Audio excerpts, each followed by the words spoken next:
Are you ready to make the most of your oil and gas mineral rights? Welcome to the Mineral Rights Podcast. Get the knowledge and resources you need to manage your minerals and royalties. Here is your host, Matt Sands.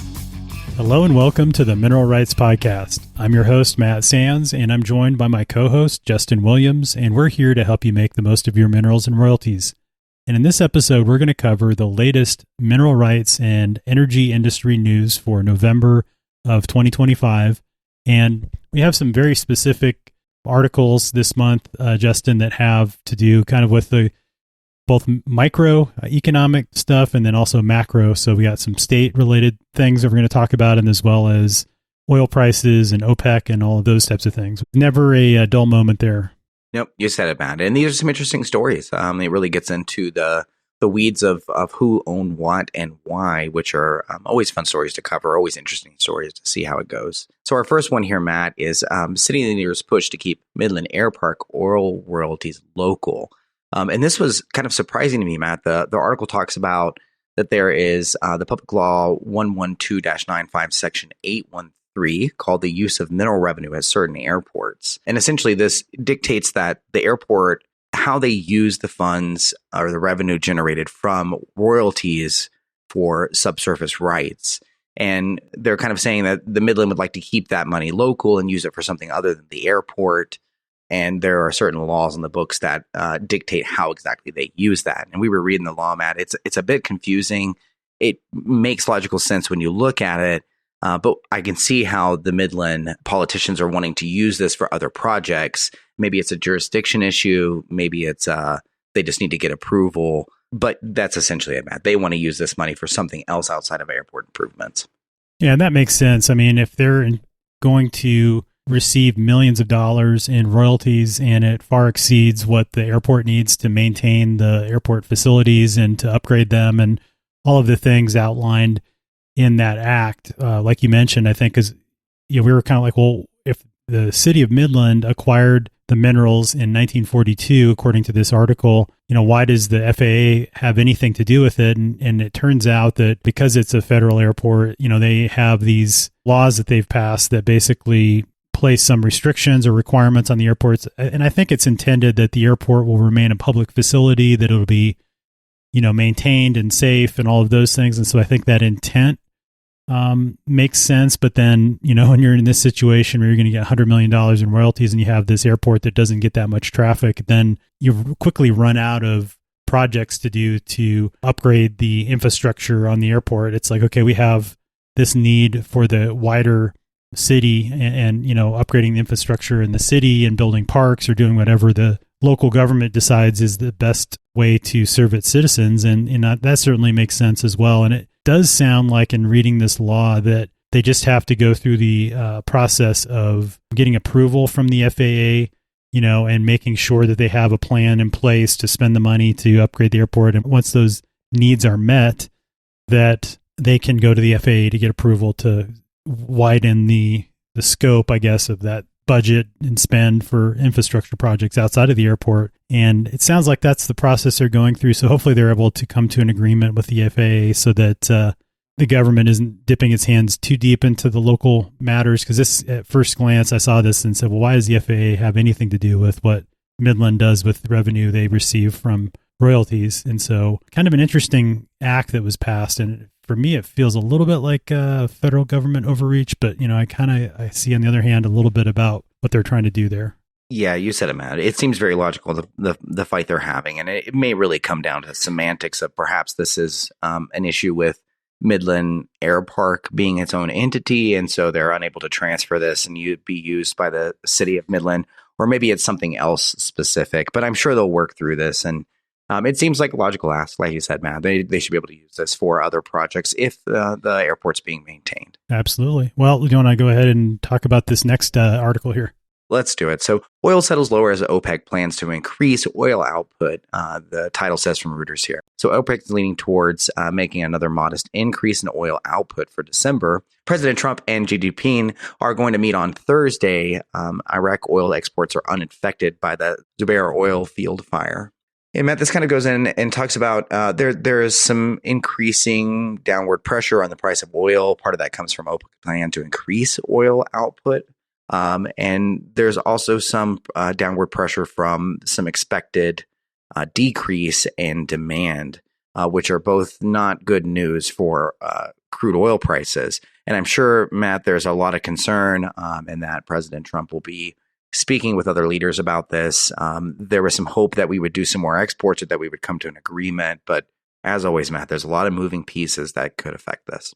Yeah, definitely. And there's, like you said, there's the geopolitical aspect, which has kind of been the biggest driver in the past week or so with the announcement that Trump and Xi Jinping are going to meet to hopefully start to come to an agreement on some sort of a trade deal. The issue with the trade war is that if there are high tariffs and, decreased exports and imports from China, then that's going to have a negative impact on the economy, which, any sort of negative or downward pressure on the economy as a whole puts downward pressure on oil, because oil is a secret ingredient, or, that's used in all the manufacturing and creation of a lot of goods and things like that we export or import. So, it makes sense that if those things are down, then you need less oil to make those things. And so, from that standpoint, it's interesting. That was like a big boost to oil because oil was up above $61 again. So we,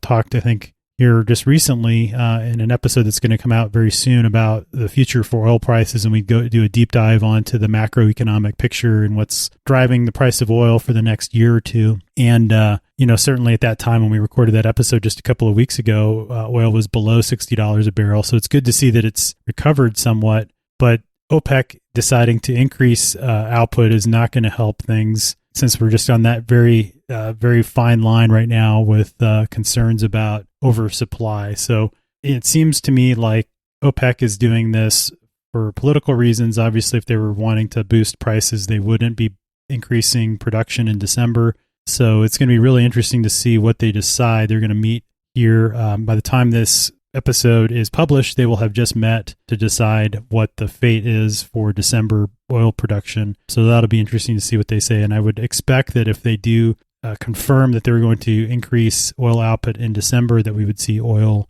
trend downward by maybe $1 or $2 if that happens. So yeah, it'd be interesting to see how that all pans out. You said it, Matt. And the price ticked up some based on the reimposed sanctions on Russia. But time will tell how well those sanctions are actually enforced. And if they enforce that, maybe we can increase demand, which will keep the price a bit more stable. But if this is just empty agreements and we see that that's not enforced, then the price may not get much help from that, at least. All right. So our next article, Matt, is about Utah, and we've kind of covered this since the beginning. This is an interesting thing that's going on in Utah, where they're really trying to get some train infrastructure in where they can transport this crude that's being developed into Cushing. And this has been a long battle, Matt, one that went all the way to the Supreme Court. And the latest update is, in a short order Friday, the U.S.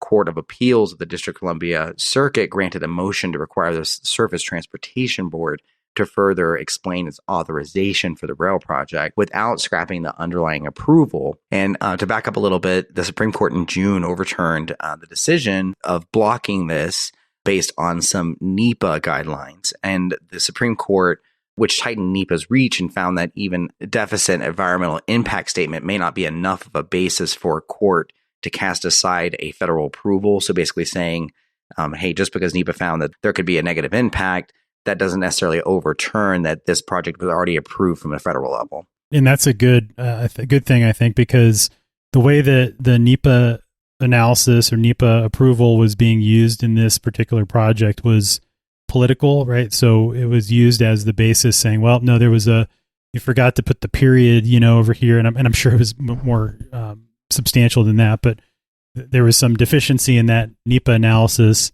And so they basically blocked the project as a result of that. And what this Supreme Court decision said that was, well, even if there's a deficient environmental impact statement, you have to work with the company or the people that are proposing the project and to rectify that versus just canceling the project outright, because otherwise it opens it up for that whole process to be political in either direction, to be honest. I mean, I think when politics, and because these go into federal judges, which are appointed by the president, they put in judges that see their point of view. And so that's always an issue, I guess, either direction, whether you're conservative or progressive.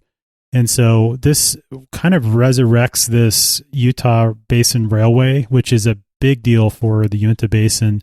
They're effectively constrained on the amount of oil that can be produced from the basin based on the takeaway capacity from the rail line and from trucking oil.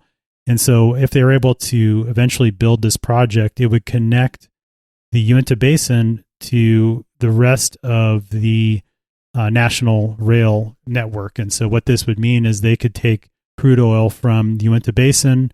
It could go via rail to Gulf Coast refineries, to Cushing, Oklahoma, where it could be blended in with light crude. And it would ultimately, the takeaway from mineral and royalty owner perspective is if you have minerals in Utah and this happens, then it should help boost the price that you see in the Uinta Basin, that basis differential, which right now is pretty high. In other words, there's a big difference between the price received for oil at the wellhead in Utah versus West Texas Intermediate and Cushing, Oklahoma, just because of the transportation cost of getting it from Utah to Oklahoma. And so if this were to get built, it means you would get higher prices for the oil, help boost royalty payments, and also, obviously the payments that the operators receive for the sale of oil. So it's a good thing, I think, overall. If it does keep moving forward, it'll be interesting to see what happens. This is, not done yet. Certainly, it's just somewhat of a resurrected. I think it's still on life support. If you were to have the analogy, in the hospital and in the intensive care unit, it's still on life support. They resurrected it a little bit. They used the defibrillator on it, and it's alive again. So we'll see what happens next. But hopefully, it does continue through the process of getting a fair review, and ultimately, if it does get built, it would be a definite boost to the Uinta Basin. You said it, Matt. And owners in the Uinta Basin are part of the Rocky Mountain chapter of NARO, and this is something that they are very interested in seeing happen. It solves a problem for them, and everybody wins when the price that is being paid is closer to what should be fairly compensated, because really it's that they're losing the money from the transportation side with having to truck this out. And Matt, we talked about in a previous times that this type of crude is a very waxy crude. And so transporting it in something like a pipeline could be difficult. And I think it's kind of known that the railway is really going to be the best way to transport that long term. Yeah, definitely. Because just to your point, it has to be in heated rail cars or heated trucks because it is a solid at room temperature. It's a big wax ball, basically. So yeah, good to see this moving forward, and it'll be interesting to see what happens next. All right, Matt. So rig count. It's kind of interesting to see the movement. It looks like we're down 2 rigs overall, and kind of some changes in some states that I didn't expect. Lost 1 rig in Texas, down 1 in Colorado, gained 2 in Wyoming, and 3 in Louisiana, Matt. It seems like there's a bit of a shift. That Louisiana, in my mind, is Haynesville, even though it doesn't reflect that in the rig count. So if there's drilling increasing in Louisiana, that's likely to be gas focused. So seems like there's just a little bit of a shuffling around. It's pretty flat. I mean, I would consider this basically flat from the previous week.